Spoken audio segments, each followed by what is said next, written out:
Magandang araw naman po sa inyong lahat mga boss, mga sir. For today's video ay magbibigay po tayo ng ating komento at reaksyon dito sa laban ni John Prats aka Mata versus Efren the Legend Reyes. Okay, mukhang lamang po ang John Prats po dito, no? Aka Mata. 14-10 po ang score. At sasarga po dito si John Prats.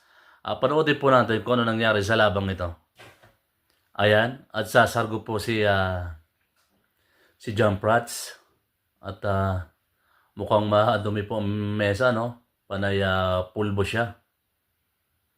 Marami siyang pulbo. Okay. Sargo po ni John Prats.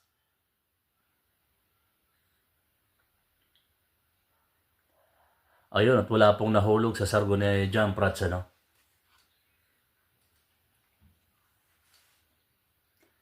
Titira po si legendary Efren. Marami na pong magagaling talagang bilyarista sa Pilipinas, ano, na hindi lang natutuklas.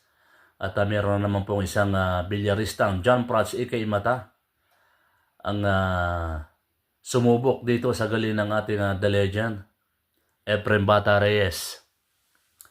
Uno. At tiradas dito si Champ. Pinag-iisipan ni Champ kung saan papupuntay ng pamato para dito sa tres.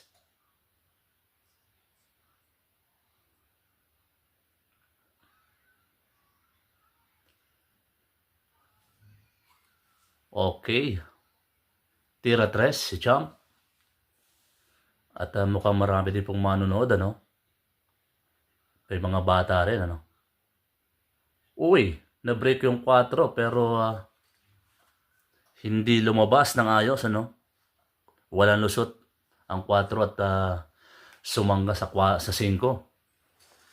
Ano kaya ang gagawin ng isang legend dito?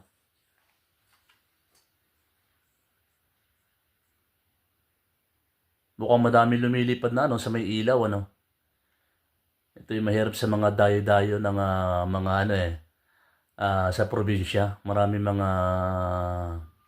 mga insekto na lumilipad dyan sa mga mesa.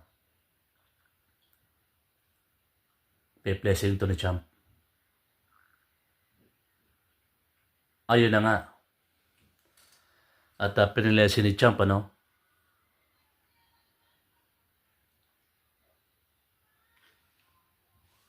At uy, mukhang tago ang ano dito, 4, mahirap to. Mukhang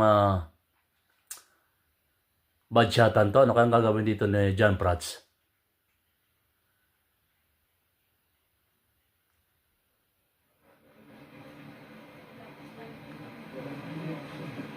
Ayan, at pinabidyohan, ano, para sa ano, secure.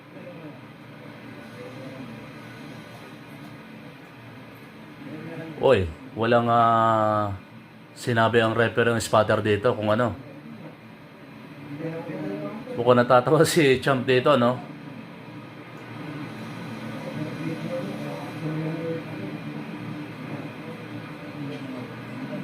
Mukhang pinapakita nung isa ng video kung bad shot ba o good shot.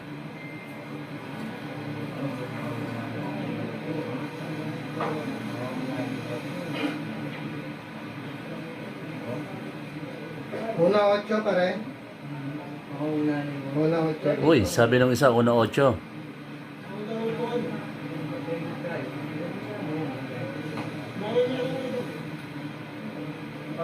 Unang gumala pa.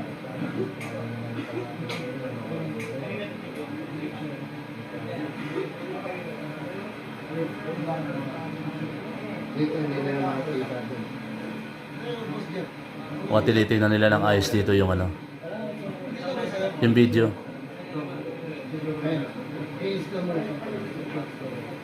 Kung bad shot ba, good shot. Kasi mahirap yung angulo nung ano nung 8 dun sa 4, nung 4 dun sa 8.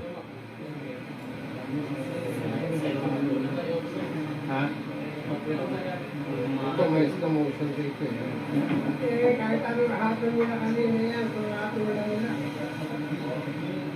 Ayun, mukhang kino-question dito ni Champ, ano, na mukhang hindi nahatol ang mga referee dito.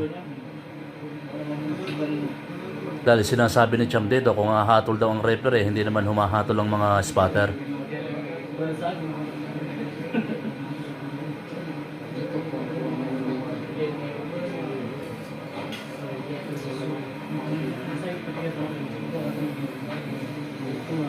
Ano kaya ang hahatol dito?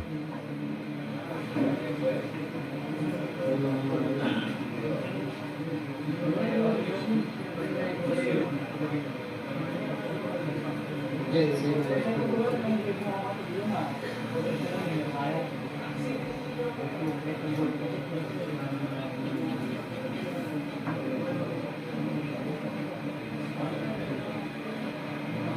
At hindi pa rin po na didesisyonan kung anong hatol dito sa tira sa 4. Kasi mahirap po yung angulo ng 4 doon sa 5 at 8, napapagitnaan siya.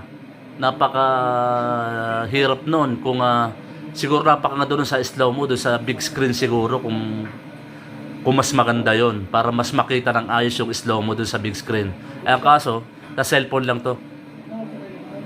At yun, hinatulan na ng spotter ng good shot. Hindi natin alam kung sino yung spotter diyan.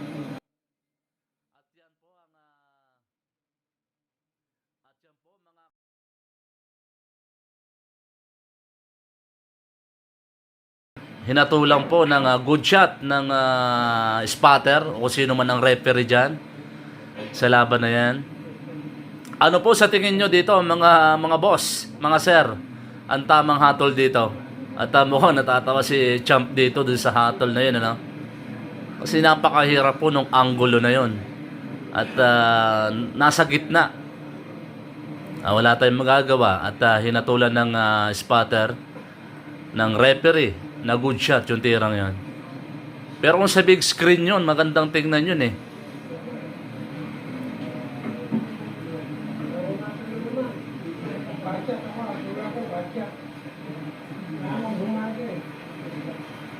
Ayan, no? At mukhang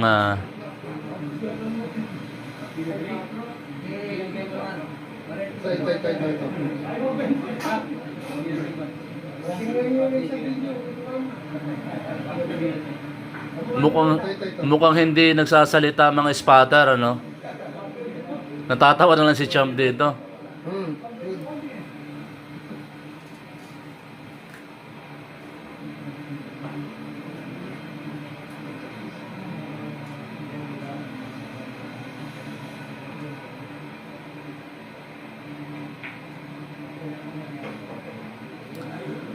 Naku po, at yun na nga, dumapot pa ng scratch. Ayun. At binagsak ni Champ yung bola dun sa mesa at napakamot na lang, ano. At siguro, medyo naiinis siya dun sa sitwasyong yon. Kasi hindi mahatulan ng spotter ang tira na yun doon kanina sa 4. Kaya yon. Ayun po mga boss, mga sir, at yun lamang po ang ating pong reaction video dito sa laban na ito. Magandang araw po sa inyong lahat mga sir. Peace out!